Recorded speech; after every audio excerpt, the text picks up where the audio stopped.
también el ideólogo en parte de lo que fue la apertura petrolera de Venezuela, cómo Venezuela intentó tener una industria petrolera de primer nivel a nivel mundial hasta que dejaron esto, voy a decir la palabra, desgraciados, me perdonan, y arruinaron nuestra industria petrolera. No uso malas palabras, pero tengo que decirlo.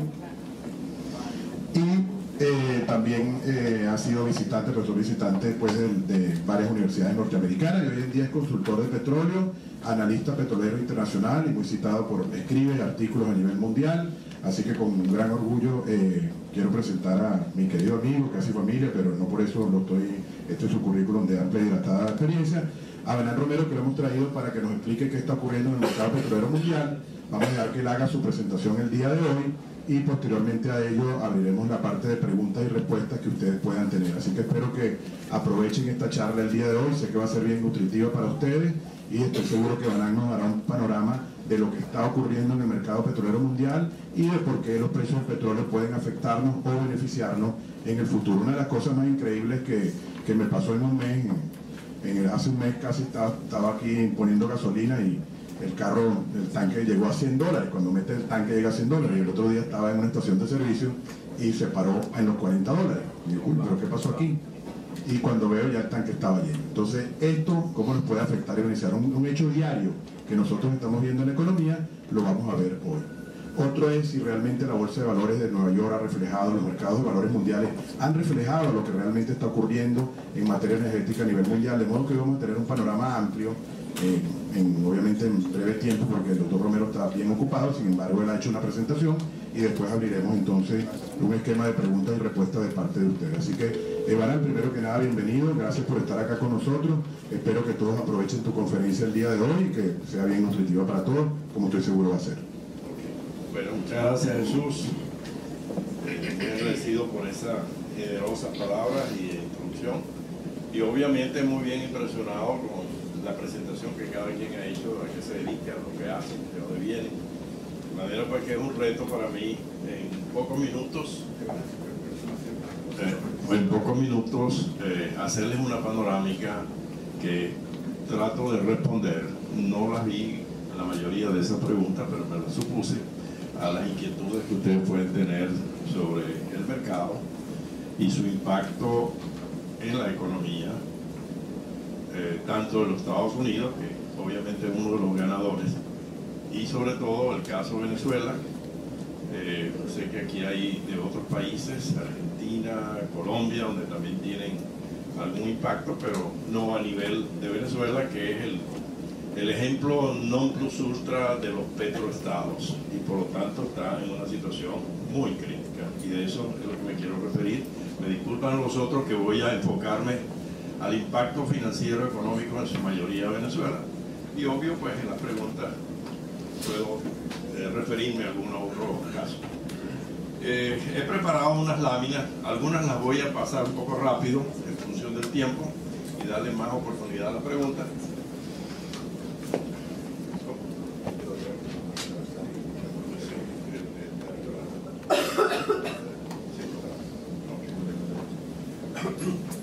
Las he tomado de manera rápida una selección de lo más representativo de la literatura petrolera y enormes cantidades, pero obviamente la función de uno acá es seleccionar lo que valga la pena. Hasta hace poco, recientemente, la Agencia Internacional de Energía de los Estados Unidos, que es una de las fuentes más prestigiosas, preveía y pronosticaba que el mercado iba a seguir básicamente en equilibrio. Un mercado en equilibrio significa que no iba a haber una caída desastrosa en los precios como lo que se vivió. Esto tiene aproximadamente como 6 meses. No era que no se podía prever, pero la mayoría de los analistas, yo no me dedico al mercado per se, yo trabajo en México en la apertura, hago transferencia tecnológica, hago estudios regionales, he estado metido en estas cosas, pero no es de ahí donde yo tengo mi modo vivendi acá en Estados Unidos, que llevo ya 16 años. Pero veamos qué pasó. Ya esto es más reciente, de otra referencia. Básicamente se crea ese desequilibrio. El verde es el suministro y el amarillo es la demanda. O sea, un problema de desequilibrio de los fundamentales del negocio, como puede pasar en cualquier otro commodity. El petróleo tiene una característica como commodity que es mucho menos inelástico y no hay sustitutos inmediatos. El gas natural y los renovables, etcétera, pero aún no compiten con el 80% que entre el petróleo y el gas cubren de la energía mundial. De manera que en esa situación el petróleo, cualquier desequilibrio de estas variables ha ocasionado en la mayoría de los casos, y he echado hacia atrás el recuerdo, ya yo debo 52 años en el área de petróleo de graduado, y ha habido una serie de ciclos que en inglés se le llaman boom and bust, B&B, el estallido y el crash. Estamos ahorita en el caso del crash de los precios. Mirando hacia atrás, recuerdo el del canal de Suez, el año 57, luego vino el del Yom Kippur, de los árabes, fue también desequilibrio de suministro, el de los árabes, el embargo. El del canal de Suez fue un evento geopolítico en el canal de Suez. Luego vino el de Irak, la invasión fue muy corta, no califica. La de fines de los años 98, cuando la crisis financiera del Asia. Ahí también fue una crisis de la demanda, más que del suministro. Luego vino la más reciente, que es la de las hipotecas subprime, y esa fue también una caída de la demanda, por cuanto pues causó todo ese impacto financiero. Y esta de ahora es una caída de la demanda, más que un exceso del suministro. El suministro venía creciendo y lo veíamos creciendo. Yo, por lo menos, que me he dedicado a mirar muchas de estas cosas y tengo un blog, veía que esto iba a pasar, pero había un elemento que era el que lo mantenía en equilibrio, y es lo que hace que la lámina anterior, el EIA, pues no lo vio, y mucha gente no lo vio, y sucede de pronto. A eso me voy a referir. ¿Qué pasó? Bueno, aquí hay reflejado en este otro gráfico, el azul es el precio y el rojo es el suministro. Vean el crecimiento más o menos suave y se podía prever, pero aquí hay dos hechos. Primero, los Estados Unidos terminan el programa del QE, que llaman Quantitative Easing, que es el suministro de dinero que venía desde la época de los subprime. Aquí comienza en la época de los subprime, y creo que este es el cubo de tres fases de ingreso de dinero a la economía. Lo terminan y coincide con un hecho en la China. Quien mantenía aquel equilibrio que veíamos al anterior era básicamente que la China y la India seguían creciendo, a pesar de que Europa estaba en recesión. Japón ya está casi 20 años en recesión, no salía, son los grandes motores. Pero entonces la China era la que mantenía ese equilibrio, y de pronto sucede algo en la China. Bueno, sucede algo en el año 2014. A eso me voy a referir. ¿Qué pasó? Bueno, quizás hay muchas letras, pero el primer ministro dice en marzo, en una rueda de prensa, cosa que no era muy usual en los chinos, pero ya están en otra etapa de su desarrollo, dice que ellos están viendo hacia un cambio sustancial en sus reformas que comenzaron a principios de los 80 con Deng Xiaoping, y que es lo que hace que el crecimiento también del suministro y los precios, pero que van a un reenfoque de su crecimiento, más hacia calidad. Están hablando ya de un poquito más de fuerza del mercado, apertura. Todavía no hablan de democracia, pero vendrá. Pero eso les hace ser, ya no queremos seguir siendo la gran fábrica de crecer y fabricar a lo que sea, a cualquier precio con tal de exportar. No, vamos a ir a otra fase. Y eso hace que la China, de lo que tenía previsto, o el año anterior había crecido 7.7, este año se cree que 7.5, es posible que termine en 7.3. Esos decimales de crecimiento chino son obviamente lo que crea el desequilibrio. Y es posible que ellos no van a crecer igualmente en los próximos meses. Si lograran, aprovechando estos precios bajos, como hicieron en la crisis del 99, que aprovecharon los precios bajos China, India, y hay el repunte de los precios, es posible que podamos salir un poco antes. Al final, obviamente, tengo que referirme a ese tema. ¿Hasta cuándo dura la caída? ¿Cuándo se cree que surjan de nuevo y a qué nivel puedan surgir?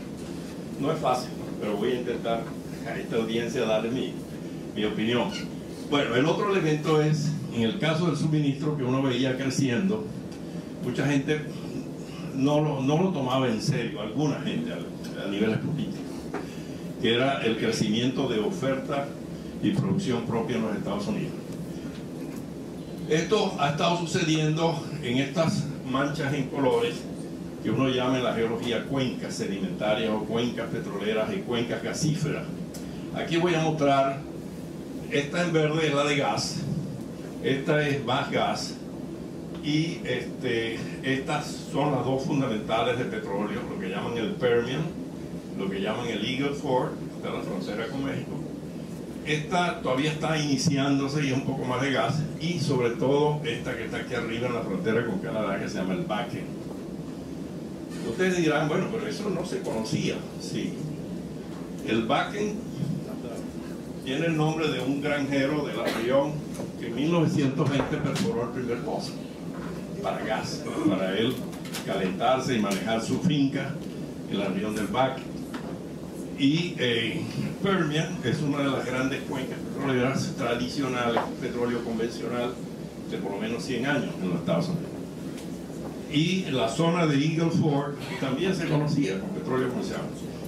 Los geólogos sabían, y los ingenieros, porque muchas de estas formaciones quizás estaban un poquito más profundas de las otras que están en explotación, pero no había el know-how, no era económico producir esos mantos, esos estratos de petróleo, que es petróleo liviano en la mayoría de los casos, dulce, no como dice el señor Ramírez en Venezuela, que es parecido al estiércol del diablo que hablaba Pérez Alfonso. No, es un petróleo que inclusive ha logrado que uno de los mejores petróleos del mundo, como era el nigeriano, el Bonny Light, que se cotiza siempre por encima del mercado, ya no entre por primera vez el año pasado a los Estados Unidos, porque lo desplaza, y es petróleo nacional. Así que se pueden imaginar los crudos livianos venezolanos, que cada día son menos, pues no van a entrar tampoco.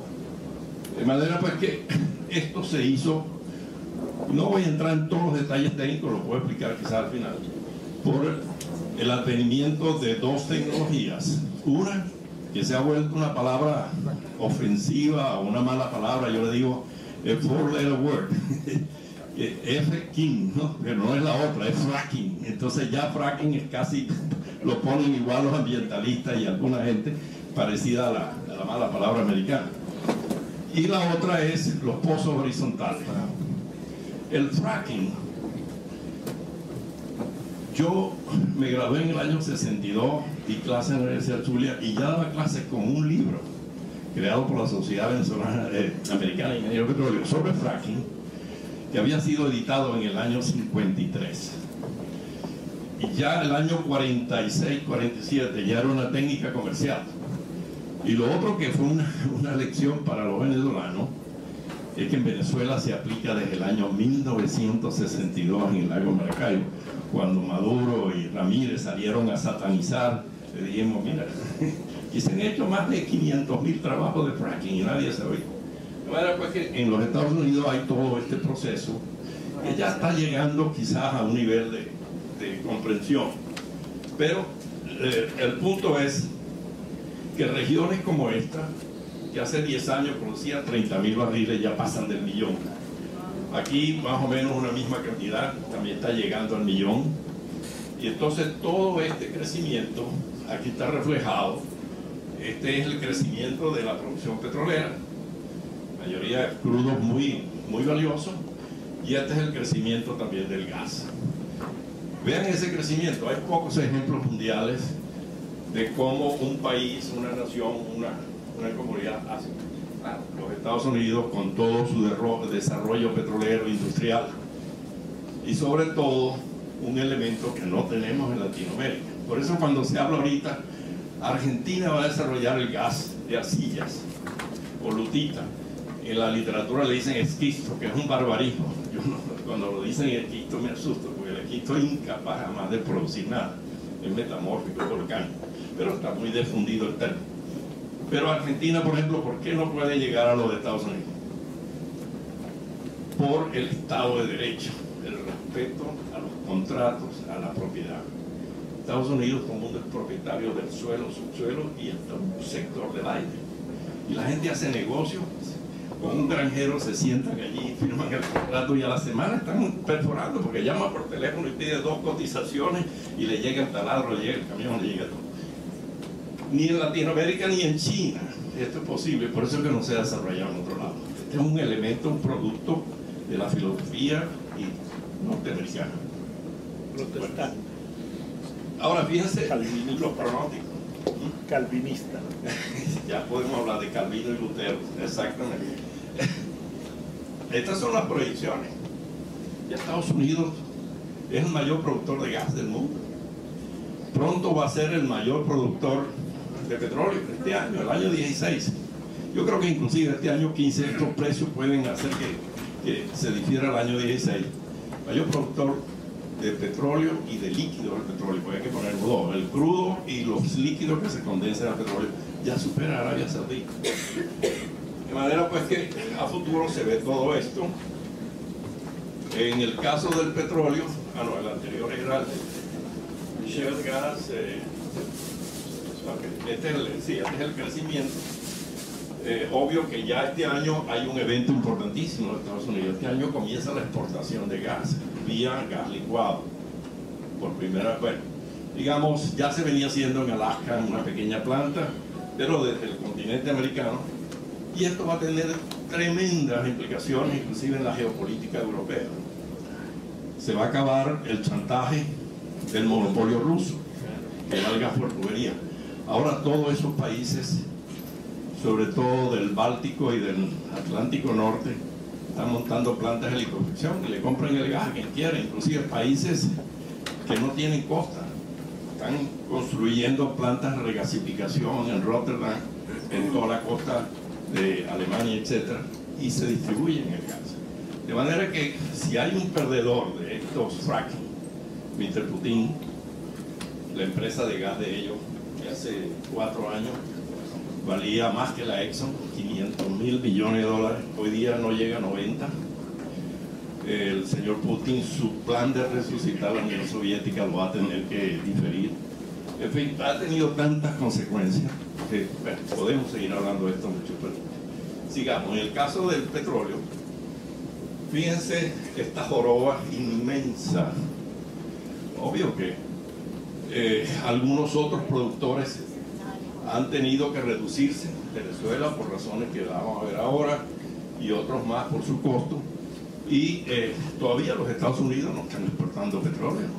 Han salido uno que otro cargamento ocasional bajo una figura que se llama petróleo procesado o condensado, que es un loophole que tiene la ley, una ley que se pasó después del embargo árabe, prohibiendo la exportación de petróleo. Y está ahorita muy debatido en el Congreso americano el levantar la ley. Imagínense cuando se levante la ley y Estados Unidos comience a enviar todos esos barriles al mundo.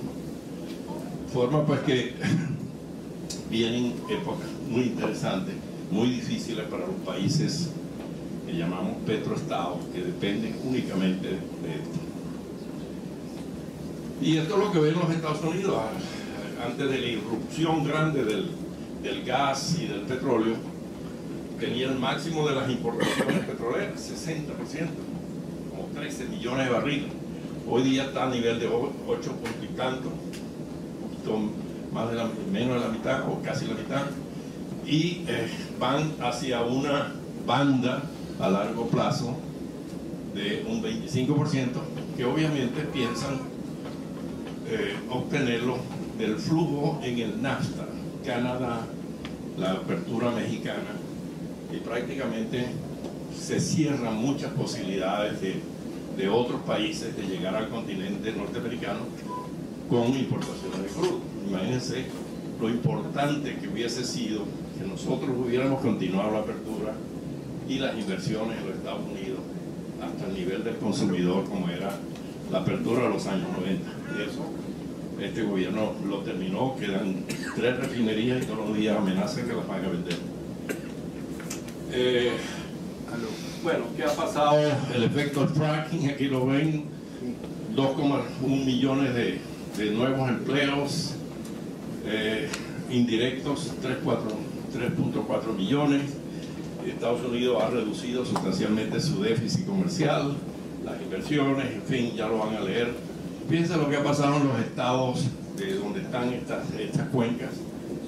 Los que no tienen las cuencas productoras, pues todo este efecto de la crisis de los subprime, el desempleo, se ha ido recuperando, pero en estos otros estados que están aquí, ha estado siempre por encima del nivel de desempleo.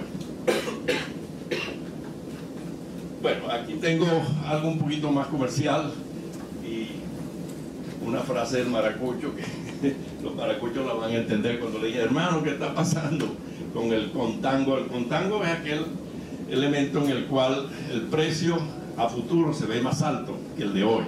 Aquí lo ven a diciembre de este año, los traders lo ven a 54, cuando hoy podemos estar en 49, amaneció hoy.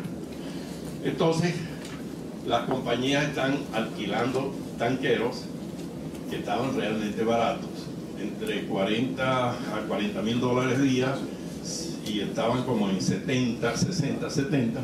Entonces, almacenan los barriles, pagan, ahorita están pagando a estas tasas menos de 50 centavos por barril mes.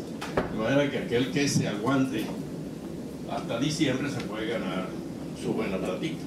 50 centavos por 10 meses son 5 dólares, puede lograr 2 o 3 de ganancia.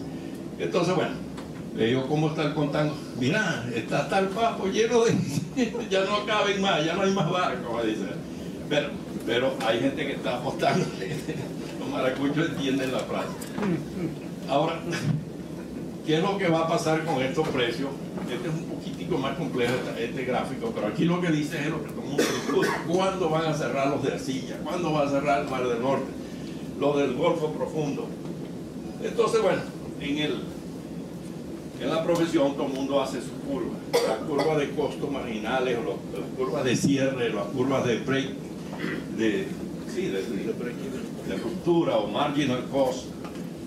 Y esta, bueno, este analista pone esta punteada donde dice que los más caros, los shale de Estados Unidos, bueno, están aquí los de Canadá a 74, o están más o menos en ese nivel, y es Canadá quien ahorita está sufriendo más y deben haber cancelaciones de muchos contratos y pobres paisanos venezolanos no les está pasando bien, que están construyendo muchos mejoradores allá hasta arriba en Fort McMurray.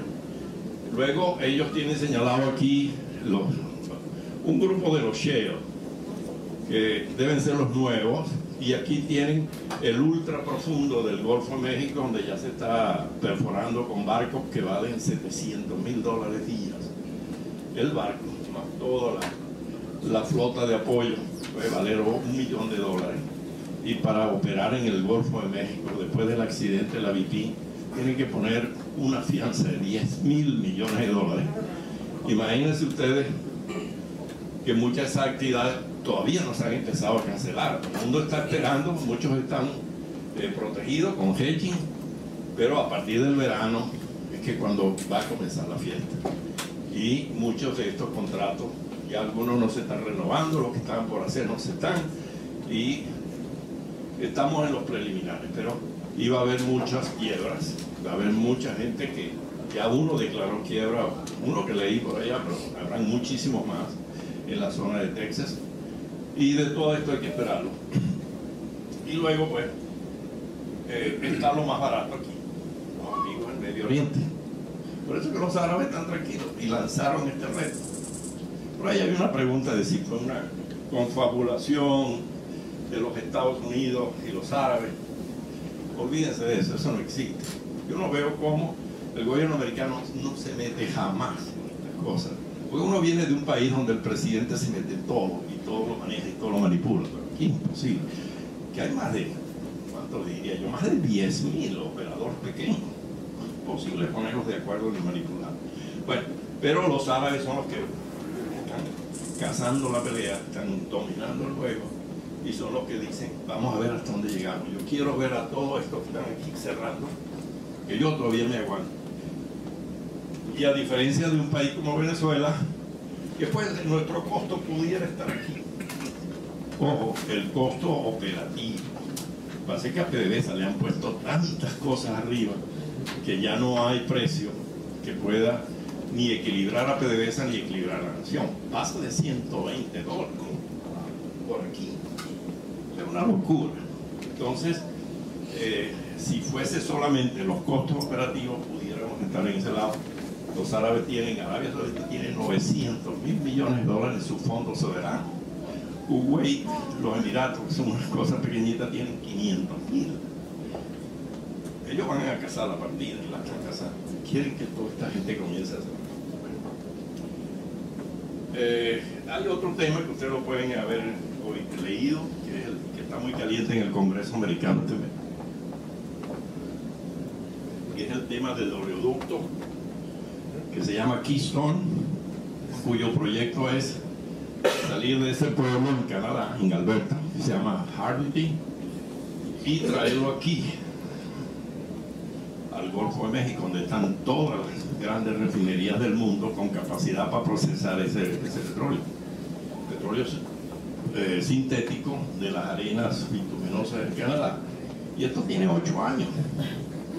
A ellos lamentablemente lo introdujeron cuando llegó prácticamente Obama, y Obama es ambientalista. Obama en esta pelea, a pesar de que Estados Unidos estaba en esa hamaca del desempleo cuando terminó los subprime, realmente le ha puesto más atención a lo que le dicen los grupos de la ONG, de que esto va a aumentar el calentamiento global, la cantidad de CO2, que este es un petróleo sucio, todos estos elementos. Pero este mes el Congreso republicano que está tomando posesión ya pasó la ley. Obama le dijo no la firma, y vamos a presenciar, como muchas veces en este país, la confrontación Ejecutivo-Congreso para el paso de esa ley. Ahora, este oleoducto, si logra el Congreso imponerse, que a lo mejor van a tener que ir hasta la Corte Suprema, serían 2 años. Si ese oleoducto estuviese operando, todo este petróleo que está aquí en el Dakota, hace rato que estuviera fluyendo, y ya esto que estamos hablando hoy ya hubiera sucedido antes, ya todo ese petróleo hubiera llegado, no ahora, en el año 14, hubiera pasado 2 años atrás. De manera que quien le ha puesto un salvavidas a Venezuela ha sido Obama, al oponerse a la aprobación de este oleoducto. De aquí saldrían 830.000 barriles todos los días, la mayoría de Canadá y los otros de aquí de Dakota. Ya hay algunos ramales que han sido completados, pero el otro vendría acá. De manera pues que ahí hay varias opciones, pero sigue siendo la más importante llegar al Golfo de México. Bueno, ustedes lo han visto en las noticias y quería porque estuvieran conscientes de este tema. Hay algunos ganadores que están disfrutando. Aquí está el caso de las refinerías. Las refinerías ganan plata cuando los productores pierden, y es al revés. Por eso es que las refinerías nunca ha sido un buen negocio, porque siempre en los últimos 30 años han ganado más los productores que los refinadores. Esta es la época en que ellos ganan plata. Fíjense lo del precio, miren cómo van las ganancias de ellos, las acciones. Este es el caso de un grupo refinador llamado Tesoro.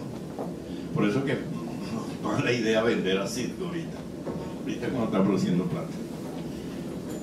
Aquí está también la línea aérea, grandes consumidores, obviamente la Southwest Airlines, vemos la de American y United, debe ser algo parecido, están disfrutando este beneficio. Ellos, no nosotros. Esto nos va a ayudar a entender un poquito qué ha pasado en Venezuela, ¿no? Venezuela, que fundó la OPEP, y aquí vamos hasta el momento del inicio de la OPEP. Venezuela tendría alrededor de 2.9 millones de barriles por día en el año 60, cuando los otros países producían mucho menos, pero todos los demás, el blanco es Arabia Saudita y el azul es Irán, Irak, por muchos los problemas políticos, se han quedado atrás, y Venezuela se quedó con las grandes reservas, pero sin ponerlas en capacidad de producir. Por eso cuando uno oía a Chávez, a Maduro, siempre hablan de lo que hay, que la naturaleza nos dio, pero no dicen de lo poco que hemos hecho para hacer lo que han hecho otros países con esa reserva, que es capacidad de producir. Bueno, ahora vamos a entrar un poquito más en negocio. Junto con unos amigos de una red que trabajamos allá en Venezuela hace años, hemos construido un P&L, Profit and Loss, o un ganancia y pérdida de lo que sería PDVSA el año 2015. PDVSA se tarda 2 años y medio, 2 años en presentar balance, así que no lo ha hecho PDVSA, por supuesto.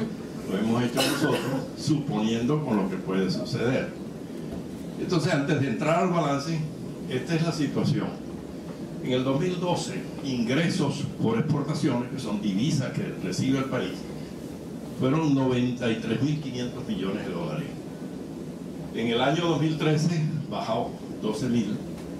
En el año pasado, que no han mostrado la cifra, pero suponemos que pudieran ser 71.500.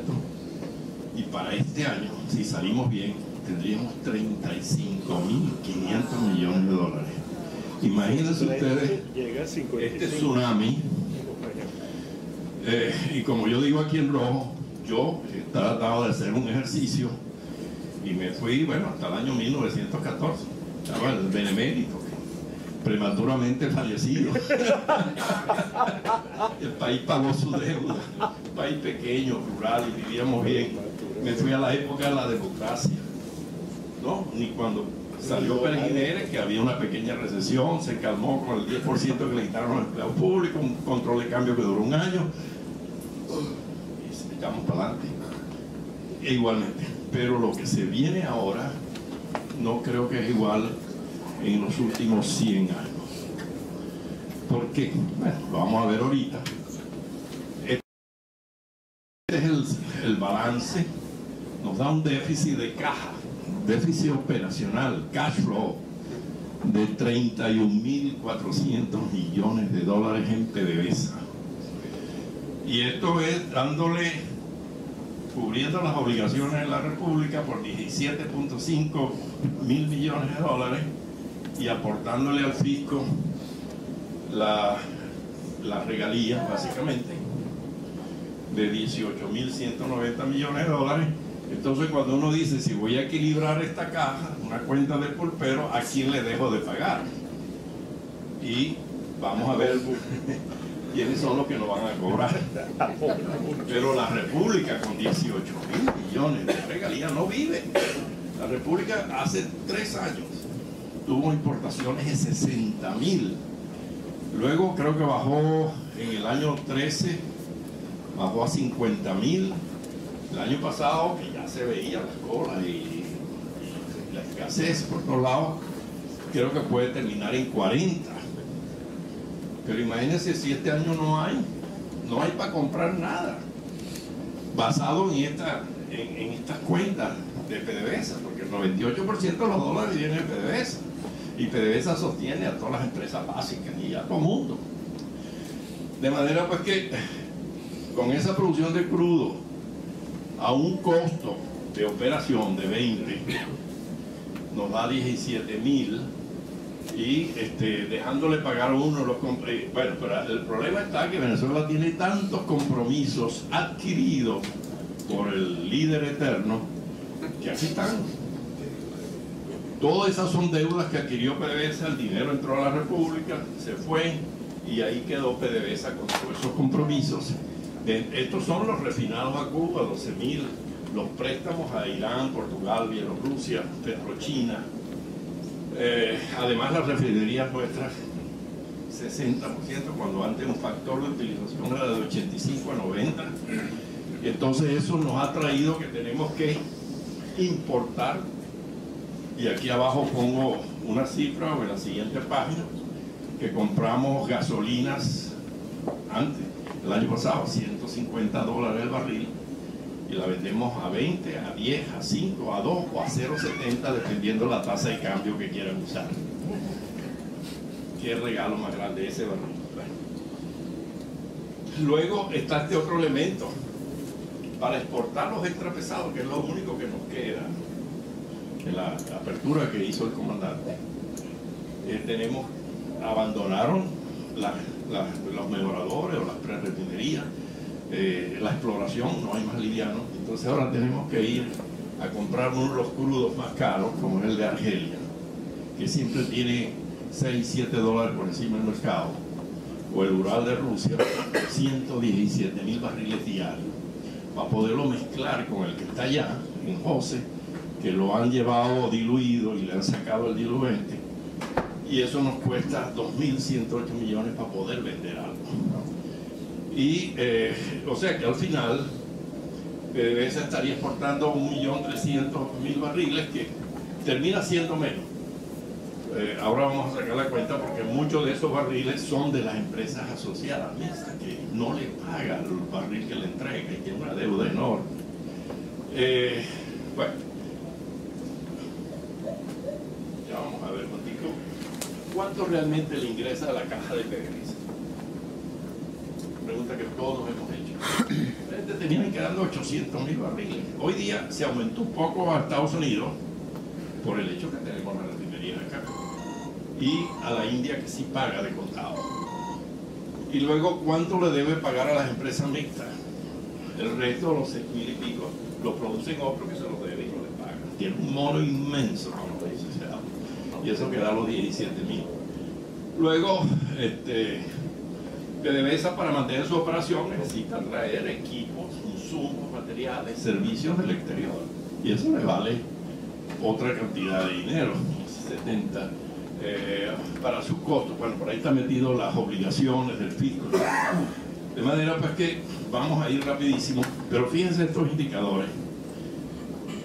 La PDVSA, antes que Chávez la tomara, producía 47 barriles diarios por trabajador, ahorita está en 15, porque su personal fue ampliamente incorporado sin que tenga ninguna productividad, y eso nos ha llevado pues, a esta situación. Aquí está lo de los barriles de combustible que vendemos en el mercado nacional. Entonces, con un déficit de flujo, 750.000 barriles diarios. Entonces, este es el panorama para PDVSA, que no va a poder honrar todos los compromisos que tiene con todas las empresas o empresas socias, la deuda con el Banco Central. Si hay las decisiones como la que hubo de la Exxon por la confiscación que hizo Chávez, que costó 1.800 millones de dólares, está pendiente por decisión en este trimestre una de las más grandes, o la más grande, que es la de ConocoPhillips. ConocoPhillips está pidiendo 30.000 millones de dólares de indemnización por la confiscación de sus activos en Venezuela en el 2007. Creo que ya la decisión fue tomada, que Venezuela perdió. Está estudiando ahorita cuánto es el monto que le corresponde. Podría pasar lo que la gente dijo: estábamos sin empleo, mi hijo enfermo, mi mujer también en cama, y parió la abuela. Estamos quizás en el año que va a parir la abuela, si el CIADE, el organismo este de arbitraje del Banco Mundial, dice que hay que pagarle Conoco. Obviamente que no se le va a pagar, y Conoco va a tomar sus acciones, como ya las tomó el año pasado cuando supo que estamos vendiendo así. Pues donde un juez federal le dijo: esta refinería no me la venden, esta gente me tiene que pagar, tengo un dictamen que estoy esperando el monte para una venta. Imagínense ustedes lo que va a hacer con los otros cargamentos, los otros equipos. Bueno, lo más seguro, sí, los grandes bancos inversionistas ya hablan de default. Prácticamente es casi mentira, que no tienen que pagarle a nadie. ¿Con qué vas a pagar? Este año se vence 11.500 millones de dólares. El año pasado fueron 7.500. Pero este año y los años subsiguientes, hasta el año 19, estamos a unas cifras descomunales de deuda. O sea, no solamente recibimos mayor ingreso jamás recibido por ventas de petróleo, que por venta de petróleo pudo haber sido casi $1 trillón americano. Se endeudaron, pidieron todos estos préstamos, todos los demás ingresos, y ahora es cuando está terminando la fiesta. Entonces, la República, con ese aporte de 18.2 miles de millones no puede cubrir sus necesidades de importación de alimentos, medicinas, por supuesto, menos pagar la deuda. ¿Qué debería hacer el gobierno? Y ya está en la lámina final. Ya usted lo ven como de anteojito, pues, es lo que tenía que ser. Lo que tiene que hacer se ve como sencillo, pero si usted no está metido y comprometido con la revolución socialista del siglo XXI, y es lo que está pasando. A Cuba se le han venido entregando desde el año 2005 100, 120 mil barriles, casi no hay una contabilidad cierta. Uno se pone a buscar y no. Multiplica usted por todos esos precios, pasa de 50 mil millones de dólares que debe Cuba. Los otros países, que se llama ALBA, Petrocaribe, Alianza de los Pueblos y todo lo que usted quiera, da 250 mil barriles más, que con los 100 mil, pongámosle 100 mil a Cuba, ya allí habría un respiro de, ponle 350 mil, daría como 12, 15 mil millones al año. Ya algo se puede importar. Los combustibles del mercado nacional, que ya da risa, donde tú por 2 pennies pones un tanque de 16 galones de combustible. Obvio que ya todo el mundo dice hay que ajustarlo. Si se lograra ajustar no al valor alterno de poner ese combustible en un tanquero y venderlo hoy a $70 que pudiera valer sino a lo que el gobierno está perdiendo, podría darte otros 6 mil millones de dólares. Ya junto con lo de Cuba, lo otro, ya sumas 25 mil más.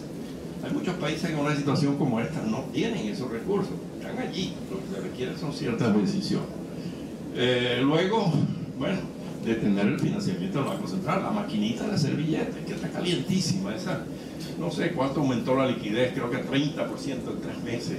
Hay 7, 8 veces más liquidez en billetes con denominación en Venezuela que las reservas posibles, y las reservas también están aportadas. De manera porque es una locura, eso es lo que está creando todo esto. Entonces lo que hay que hacer es amarrarle las manos al presidente del Banco Central y que no imprima más billetes. Y sobre todo, esto, el millardillo, que los venezolanos reconocemos. En 2004, después que Chávez salió, empezó a llorar por televisión al presidente del Banco Central: dame un millardito, $1.000 millones de dólares, $1 billion, para sus programas sociales, World Foundation. Bueno, ese millardito se volvieron 120 millarditos.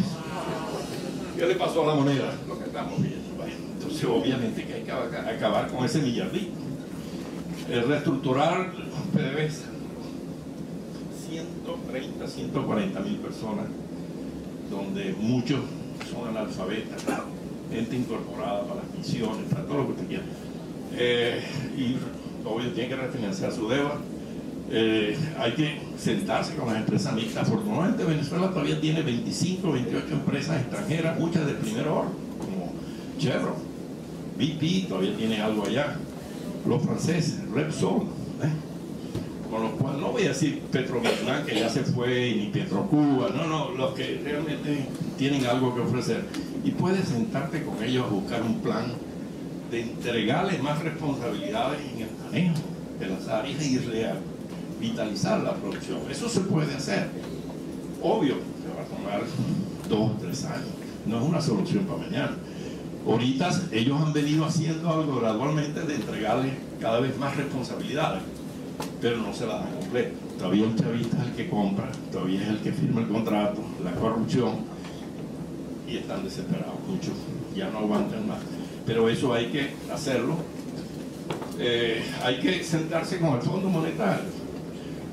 Maduro, en vez de ir a Argelia y a Rusia, tenía que pasar por París y hablar con la señora Michelle Lagarde, la directora del Fondo Monetario. Ayer estaba el viaje de a decirle: señora Lagarde, le iba a buscar ayuda, que es quien le puede proveer el dinero suficiente del Fondo Monetario para cubrir las cuentas de este año y también el año que viene.